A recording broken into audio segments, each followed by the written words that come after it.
அடிமைகளின் கல்லறைகளை விட தோற்று போனவர்களின் கல்லறைக்கு வரலாறு அதிகம். எனக்கு இந்த மண்டபத்துக்குள் நுழைகின்ற போது கடந்த 8 ஆண்டுகளுக்கு முன்னர் இந்த மண்டபத்தில் இறுதியாக நடைபெற்ற நிகழ்ச்சி, அந்த நிகழ்ச்சியிலே நானும் பேசிய அனுபவம் எனக்கு நினைவுக்கு வந்தது. 2008ஆம் ஆண்டு 7ஆம் மாதம் 23ஆம் திகதி. அன்றைய நினைவுகளை நினைக்கின்ற போது நெஞ்சங்களிலே இருக்கின்ற சுகங்களும் அந்த சுகங்களினுடைய எங்களுடைய செயல்களினுடைய ஆத்மார்த்த திருப்திகளும் வார்த்தைகளுக்கு ஒப்பீடு செய்துவிட முடியாது. இது கார்த்திகை மாதம்.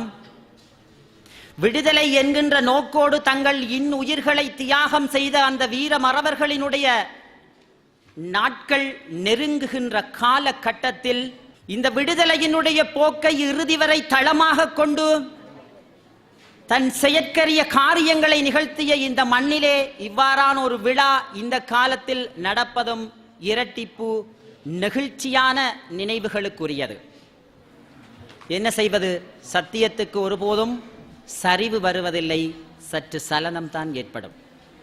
ஆனால் அந்த சரிவுகளையும் சந்தித்துத்தான் ஆக வேண்டியதாக இந்த இனம் இருக்கிறது.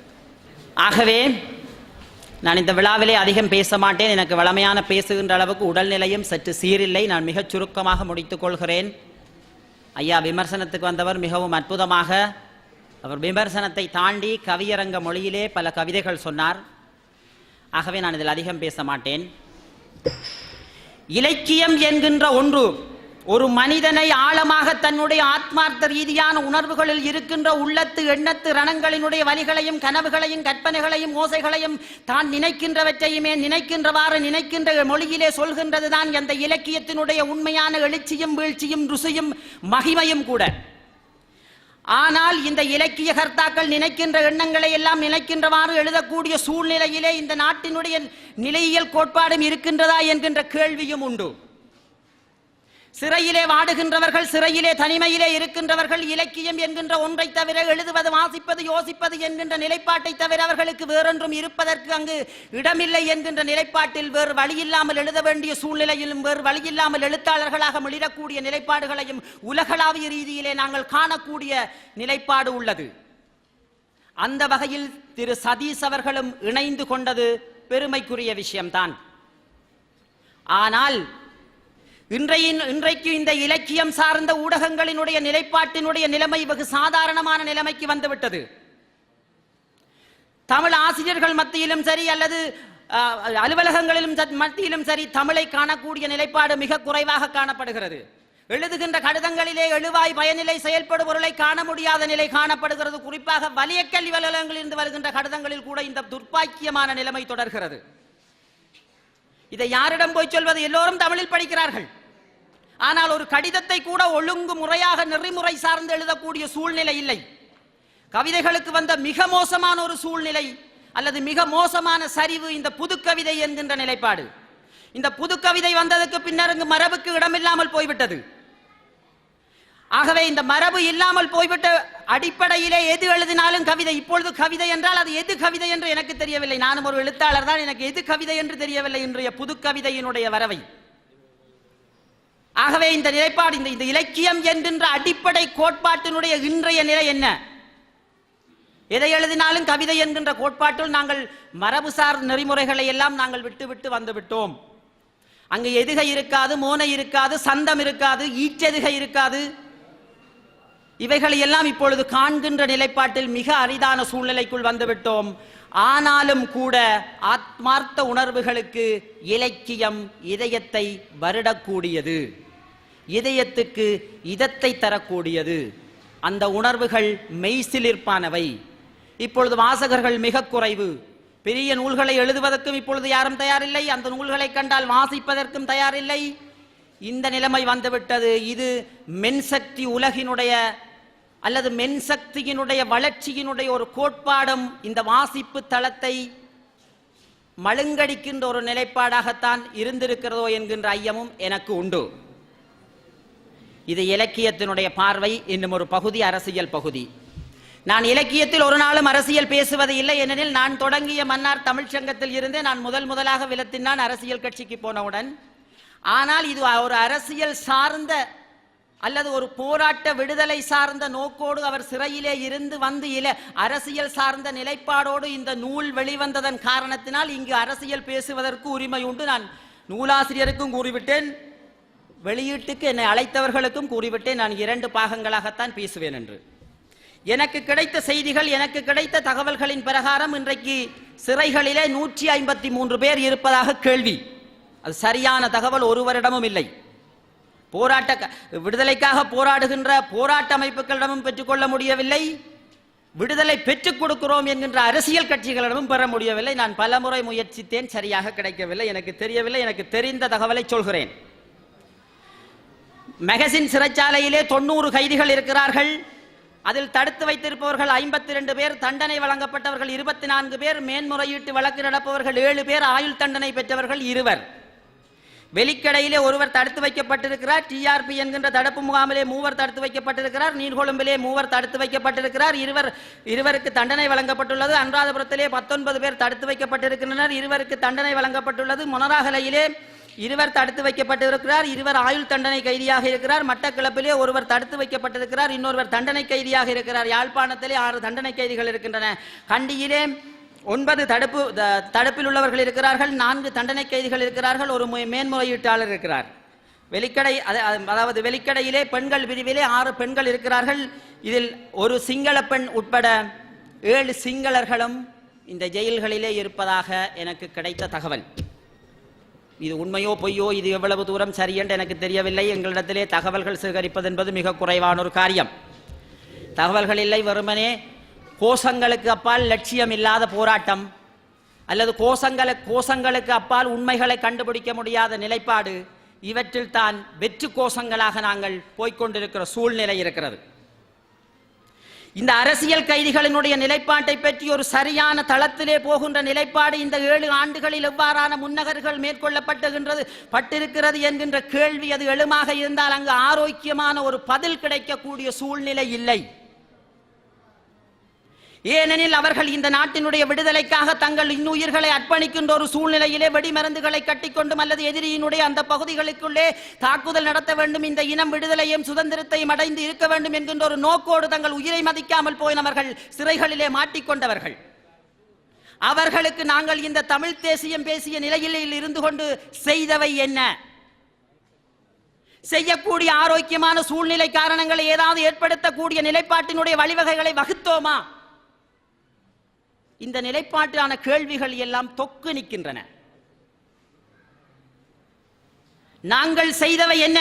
செய்ய வேண்டியவை என்ன? செய்வதற்காக வகுத்த வல்லாண்மைகள் என்ன? இல்லை, பதில் இல்லை. வெறுமனே நான் ஏலவே சொன்னது போல் இலட்சியங்களற்ற கோஷங்கள் இவை அவைகளினுடைய வாழ்வியலினுடைய நிலைப்பாட்டை எவ்வாறு மாறுபட செய்தன? இன்றைக்கு அதாவது வடக்கு கிழக்கிலே இருக்கின்ற நிகழ்தகவினுடைய அடிப்படை என்ன? ஒவ்வொரு குடும்பங்களும் போரால் பாதிக்கப்பட்ட குடும்பங்கள் படுகின்ற இன்னல்கள் என்ன, துயரங்கள் என்ன, அவர்களுடைய கண்ணீர் என்ன, அவருடைய வாழ்க்கையினுடைய நிலைப்பாடு என்ன என்று எவ்வாறான தகவல்களை நாங்கள் சேகரித்து வைத்திருக்கிறோம்? எத்தனை விதவைகள் இருக்கிறார்கள், எத்தனை அனாதைகள் இருக்கிறார்கள், எத்தனை அங்கவீனர்கள் இருக்கிறார்கள், எத்தனை பேர் ஒப்படைக்கப்பட்டு காணாமல் போனார்கள், எத்தனை பேர் காணாமல் போக செய்யப்பட்டார்கள்? ஐநாவினுடைய தகவலின் பிரகாரம் 1,46,679 பேர் இறுதி முள்ளிவாய்க்கால் யுத்தத்திலே காணாமல் போனார்களா அல்லது படுகொலை செய்யப்பட்டார்களா என்கின்ற ஒரு வாதம் உண்டு. இதில் எங்களால் இந்த 7 ஆண்டுகளிலே கண்டறியப்பட்ட அறிக்கை என்ன, முடிவு என்ன? எதுவும் இல்லை, பூச்சியம். இந்த பூச்சியத்தில் நாங்கள் நின்று கொண்டுதான் சதீஷ் போன்றவர்களுடைய புத்தக வெளியீட்டுகளை நடத்த வேண்டியவர்களாக இருக்கிறோம். இன்னும் சதீஷை போன்ற எத்தனையவர்கள் காணாமல் போய்விட்டார்கள், முகவரியே அற்று போய்விட்டார்கள். நேரடியாக ஓமந்தையில் ஒப்படைக்கப்பட்டவர்களுடைய நிலைமைகள் கூட எங்கென்று தெரியாமல் போய்விட்டது. மஹிந்தவினுடைய 18 சுற்று பேச்சுவார்த்தை அரங்கிலே 16வது அரங்கிலே சொல்லப்பட்டது, அடுத்த வாரம் வாருங்கள், நாங்கள் இன்ன இடங்களிலே உங்களுக்கு தடுத்து வைப்பவர்களுடைய பெயர் விவரங்களை சொல்கிறோம் என்று சொன்னார்கள். இதுவரை அவர்கள் காட்டவும் இல்லை, அதற்கு அவர்கள் நிர்பந்திக்கவும் இல்லை. என்ன செய்வது எனக்கு தெரியவில்லை. தமிழ் மக்கள் இப்பொழுது வெறும் வாக்காளர்களாக இருக்கிறார்கள். யாரும் எனக்கு குறை நினைத்தாலும் பரவாயில்லை. தமிழ் மக்கள் வெறும் வாக்காளர்களாக இருக்கின்ற வரைக்கும் இந்த நிலைமை தொடரும். அவர்கள் விடுதலையாளர்களாக மாறவில்லை.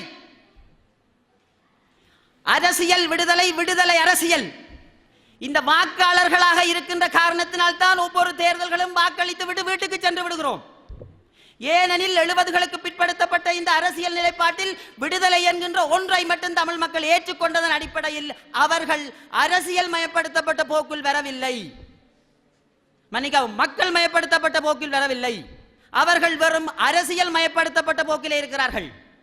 வடக்கு கிழக்கினுடைய தலைமையும் அரசியல் மயப்படுத்தப்பட்ட தமிழ் மக்களை விரும்புகிறது. தெற்கும் அரசியல் மயப்படுத்தப்பட்டு வைத்திருக்கின்ற தமிழர்களை விரும்புகிறது. இரண்டு புள்ளிகளும் ஒன்றில் தான் சந்திக்கின்றது. அதனால் தான் தமிழ் மக்கள் வெறுமனே அரசியல் மயப்படுத்தப்பட்ட வாக்காளர்களாக இருக்கிறார்கள்.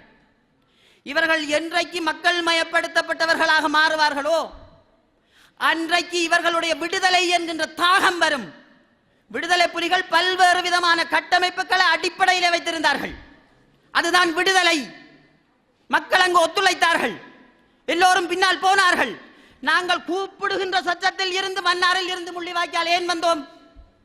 பரப்பாங்கண்டல் பிரதேசத்தில் நின்று பார்த்தால் ராணுவ முகாம் தெரியும், கூப்பிட்டு போயிருக்கலாம். ஆனால் முள்ளிவாய்க்கால் ஏன் வந்தோம்? விடுதலை. விடுதலை புலிகள் பிடித்தார்கள் தான், கரைச்சல் செய்தார்கள் தான், எல்லாம் செய்தார்கள். அத்தனையும் நாங்கள் தாங்கினோம், பொருளாதார தடையிலும் தாங்கினோம். ஏன்? விடுதலை. அந்த தாகம் எங்களுக்குள் இருந்தது. அது மக்கள் மயப்படுத்தப்பட்ட போராட்டம் என்கின்ற தாகம் இருந்ததனால் நாங்கள் இந்த நிலைப்பாட்டை செய்தோம். இப்பொழுது வெறும் அரசியல் மயப்படுத்தப்பட்ட மக்களில் நீங்கள் எல்லோரும் வாக்காளர்கள் தான், எல்லோரும் வாக்காளர்கள். எங்களுக்கு வாக்களிப்பதோடு எங்களுடைய பிரச்சனை முடிந்து விட்டது. சாதித்தவை என்ன? மிகப்பெரிய நீதியரசரை கொண்டு வந்து வடக்கு மாகாண சபையிலே உட்கார வைக்கப்பட்டது. அங்கு இருப்பவர்கள் எல்லாம் மிகுந்த கல்வியலாளர்கள். நடந்தவை என்ன? ஒன்றும் தெரியவில்லை. ஆளுங்கட்சிக்குள் எதிர்கட்சி, ஒற்றையாட்சிக்குள் சமஷ்டி என்று சொன்னது போல் ஆளுங்கட்சிக்குள் எதிர்கட்சி. தமிழ் மக்களினுடைய விடுதலை போக்கிலே நாங்கள் சந்தித்தவை என்ன, சாதித்தவை என்ன, சிந்தித்தவை என்ன, சிந்திக்க வேண்டும் என்பதற்காக நிலைப்படுத்தியவை நிரல்கள் என்ன, ஒரு கோட்பாட்டின் அடிப்படையில் நாங்கள் நகர்ந்த விஷயங்கள் என்ன, கட்டமைக்கப்பட்ட போக்கில் நாங்கள் போனவை என்ன, கட்டமைக்கப்பட்டு கொண்டு போனவைகள் என்ன, எனக்கு தெரியவில்லை, எனக்கு தெரியவில்லை. ஆகவே இவ்வாறான நிலைப்பாடுகள் எல்லாம் மிக மோசமாக தமிழ் மக்களுக்கு பாதிக்கப்பட்டிருக்கின்றன. ஐயா குரல் நினைக்கக்கூடாது. நான் யாருக்கும் தனிப்பட்ட முறையில் சொல்ல இல்லை. உங்களுக்கு முதல் நான் இந்த அரசியல் கட்சிக்கு வந்தேன். நான் யாருக்கும் தனிப்பட்ட முறையில் குற்றச்சாட்ட வரையில்லை. நானும் அந்த குற்றச்சாட்டு ஏற்கத்தான் வேணும். நான் யாருக்காகவும் நான் இங்கே சொல்ல வரையில்லை. இந்த அரசியல் கட்சியில் இன்றைக்கு பதவியில் இருப்பவர்கள் 80% மேற்பட்டவர்கள் நான் முதல் அரசியலுக்கு வந்தேன். ஆகவே நான் இதில் உங்களுக்கு குற்றம் சொல்ல இல்லை. ஆகவே இந்த நிலைப்பாடுகள் எல்லாம் மாறுபட்ட காலப்போக்கில் இருந்து கொண்டு தோற்றம் பெறுகின்ற நிலைப்பாடாக இருக்கிறது. இது பூகோள அரசியல், பிராந்திய அரசியல் சார் நலன்களின் அடிப்படையிலே இந்த அரசியல் போக்கு நகரக்கூடிய சூழல் உண்டு. அதனால் தான் எங்களுடைய போராட்ட வடிவங்களும் போராட்ட படிமங்களும் இந்த நோக்குகளும் இவ்வாறான போக்கில் உண்டு. இதை யாரும் மறுத்து விடவோ மறந்து விடவோ முடியாது. ஆகவே புதிய அரசியல் யாப்பிலாவது தமிழ் மக்களுக்கு விடுதலை காணக்கூடிய நிலைப்பாடுகள் உருவாக்கப்பட வேண்டிய சூழல், வகுக்கப்படக்கூடிய நிலவரங்கள் தோற்றம் பெற வேண்டும். அவ்வாறு இல்லையெனில் தமிழ் மக்களினுடைய போக்கு எங்கே போய்விடக்கூடிய சூழ்நிலை எழுமோ என்று தெரியவில்லை. உண்மையை பேசுகின்ற போது, அதாவது ஷேக்ஸ்பியர் ஒரு கடிதம் எழுதியிருந்தார் மகாத்மா காந்திக்கு, நீ மிகச்சிறிய பயங்கரவாதி என்று. ஏனையா என்னை பயங்கரவாதி என்று கேட்க ஷேக்ஸ்பியர் திருப்பி சொன்னாரா, நீ பகிரங்கமாக உண்மை பேசுகிறாய் என்று.